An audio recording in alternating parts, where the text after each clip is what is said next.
Well, it seems that the Dalai Lama was in town, and I was asked to be the Christian respondent. They said, come on down to the press gate and they'll send you towards the auditorium backstage.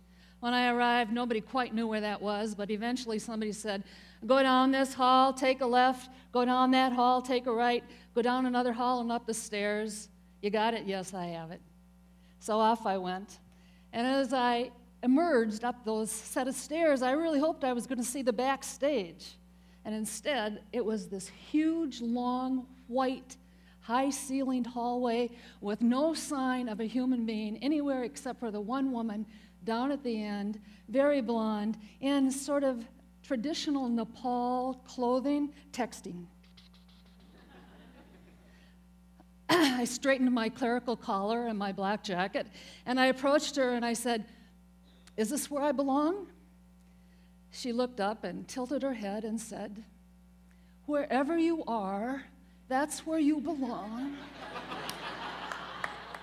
I just wanted directions, and I got a theological treatise. I guess I deserve that.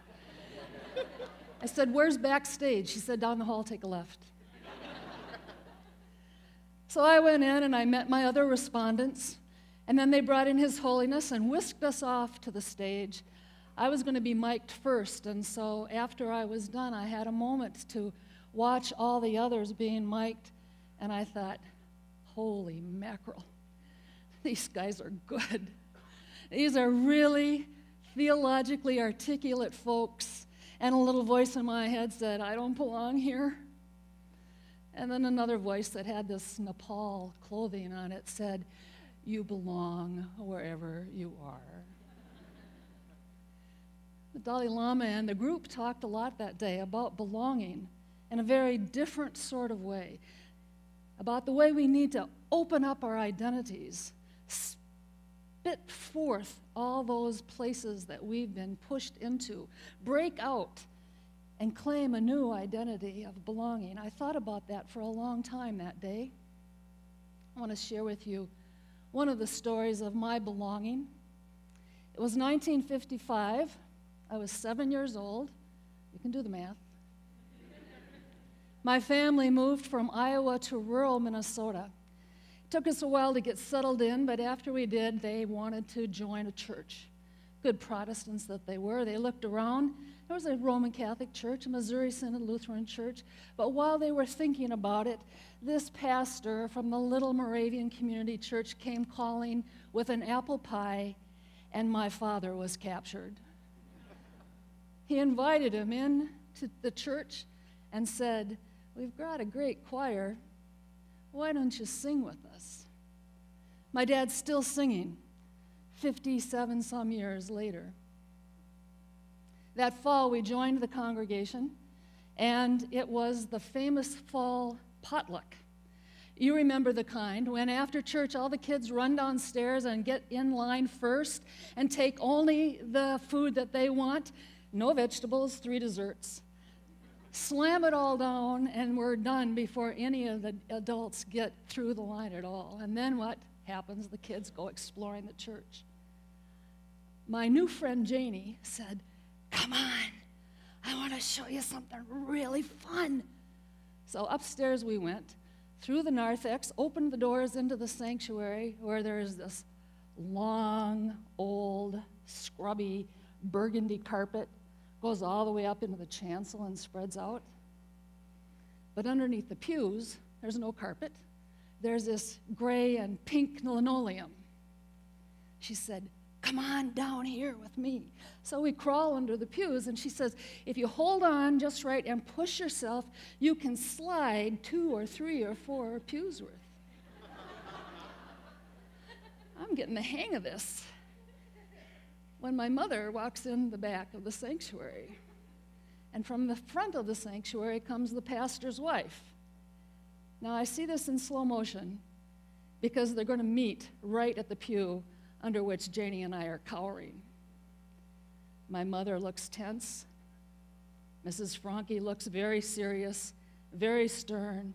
And indeed, as she gets to my mother, she says to her, now, Donna, don't you break that child's spirit. That's when my mother knew that she belonged in that congregation because her ornery child belonged in that congregation. It was a congregation that welcomed ornery children and didn't try to break their spirit,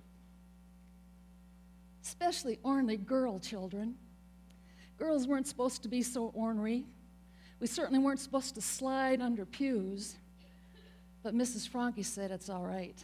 Don't break her spirit. I came to know in the years ahead that that congregation was accepting of me, not because I was special, but because I was one of God's children. The fall potluck was part of the mission festival, and missionaries would come in from the field and tell us about the children in their village in Tanzania or Nicaragua, and we learned that those were our brothers and sisters. Red and yellow, black and white, they're all precious in His sight.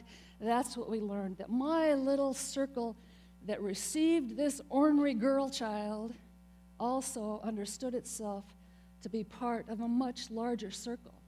And why not? These Christians say they follow Jesus after all. Sometimes I wonder. He's the one, when they said, "Who's your neighbor?" didn't talk about the guy in the same clan, didn't talk about the guy in the neighborhood, didn't talk about the guy in the same nation, didn't talk about the guy in the same religion. It was that strange outsider beyond the scope of their community, that Samaritan. And then he went and sat and had, Jesus, not the Samaritan, sat and had water with the Samaritan woman at the well.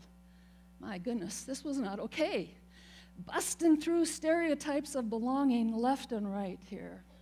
Well, this is part of the belonging narrative of my life.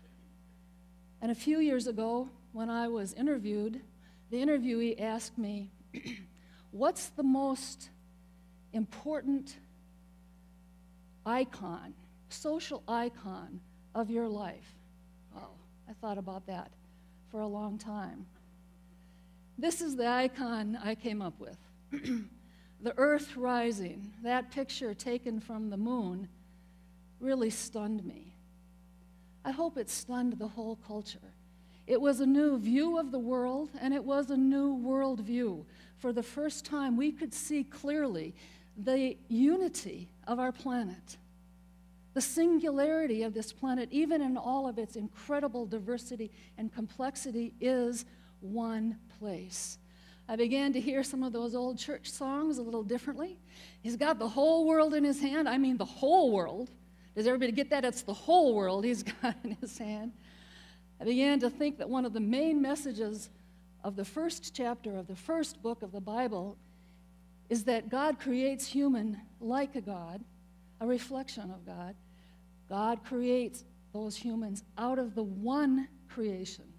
There aren't a whole bunch of little creations over here, a French creation, and an Ethiopian creation, and a U.S. creation. There's only one creation, and all the human family comes out of that one place. It was a connectedness that I saw in this image, a new worldview, a new view of the world that would forever change me.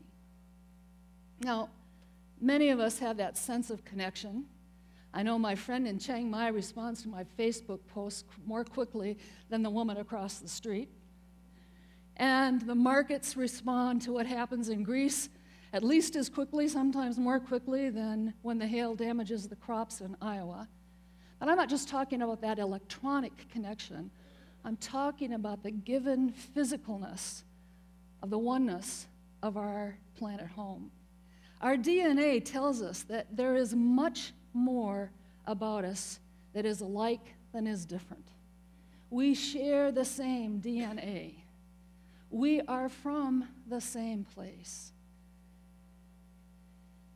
We share the same designs in this creation, from the small and tiny to the great and large. The planet home is one. Some of you will remember a Bloomberg News headline a few weeks ago, just before the election, not about the election. It said this: Hurricane Sandy alters calculus of climate change. Bloomberg said that. Devastating storms are not going to be once in a lifetime for us. Weather-related catastrophes are going to be an average of $34 billion a year. What's more, the losses have been rising in a long-term trend consistent with models of climate. It's all one. What you drive affects me. My carbon footprint affects both coasts, the whole world. It's all connected. It's all one. We can't be divided from that. Some of you know in chaos theory this notion of the butterfly effect. Can the wings of a butterfly moving in Brazil cause a hurricane in the North Atlantic? I don't know. But there's something to it. There's something that pulls us out of those old understandings of the world, that kind of linear cause and effect that we all grew up, well, some of us, the older ones of us, grew up learning about. It's not linear. It's not easy. It's complex. It's multifold. It's geometric in progression. It's three-dimensional. And when one small thing is added to another small thing, you never know what's going to come next. We best take clear care about what our behaviors are doing across the world. Now, when I first heard this butterfly comment, this theory, I thought about the wonderful quote from Martin Luther King. He said, "We are caught in an inescapable mutuality. We are tied in a single garment of destiny. What affects one directly affects all of us indirectly." That's a new worldview. We're caught in an inescapable mutuality.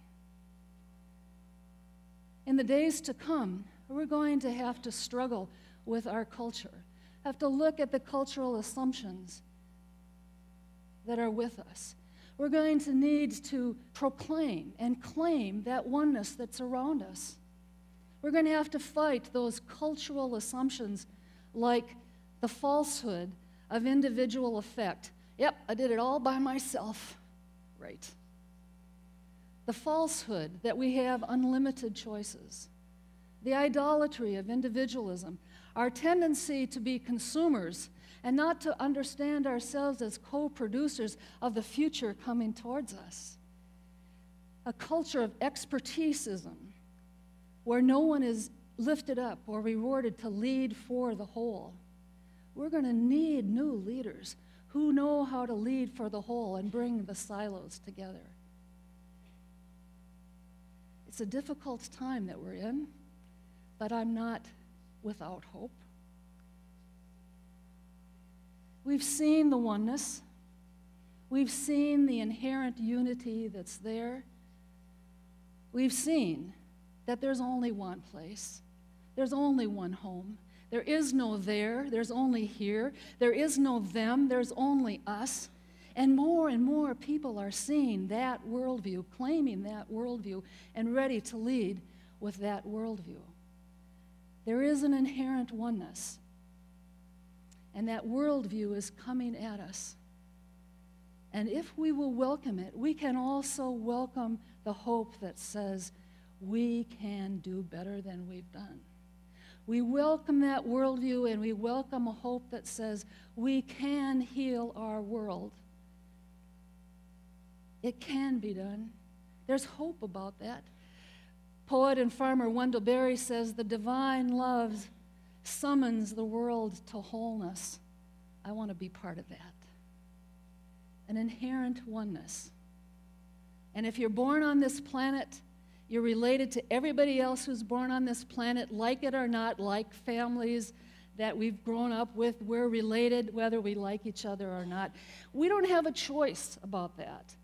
But we only have a choice to decide how we're going to be faithful to that givenness that has been offered to us. What choices are we going to make about the reality of this one inherent unity that we live in?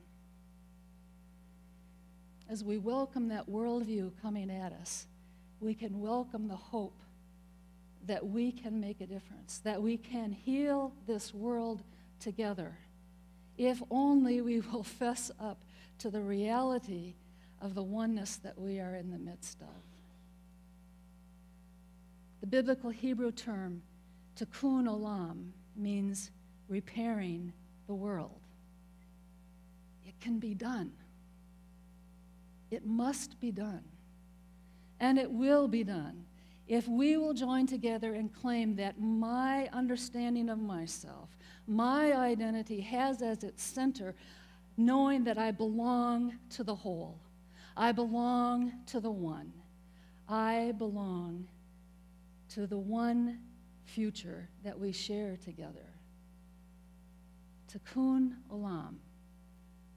Let us claim that identity, claim that belonging, and together we will heal the world.